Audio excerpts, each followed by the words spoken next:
Hi everybody, it's Brett here from Metropole. Well, seaside and coastal regions in Queensland at the moment are apparently booming. You just have to look at the internet, Facebook, obviously the media at the moment have got really clickbait headlines about what's happening up that way. Certainly a big trend, and hey, who wouldn't want to be heading to the beach after coming out of lockdown? It makes perfect sense to be working remotely and potentially living at the beach. But look, while the short-term data is certainly positive, the days on market's down, the demand skyrocketing, they're short-term factors. I guess, as a property investor looking to create longer-term wealth, it's really important to change and look at the fundamentals, and I think that's where a lot of investors are getting it wrong.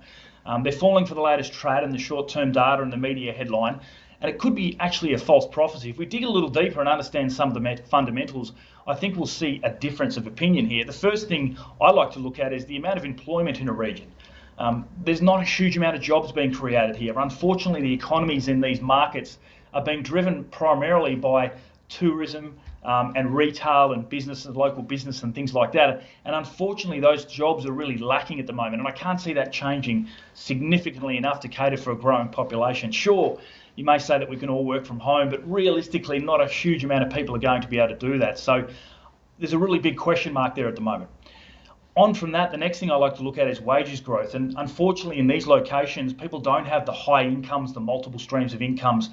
Most people, and the majority, are living kind of paycheck to paycheck. They don't have the higher savings rates, and they can't afford to get through these times. And that's really become evident lately with the deferrals list. The highest deferrals in Australia for mortgages in the last period of time has been those lifestyle and destination locations. So areas such as the Whitsundays, Noosa, Surfers Paradise, all up along the coast there, where people's incomes are probably struggling due to the economy, the local economy, and they don't have the highest savings rates. So that's a really big concern, and a lot of people were talking about a cliff and mortgage stress and things like that. Well, these are the areas that are facing it right at the moment.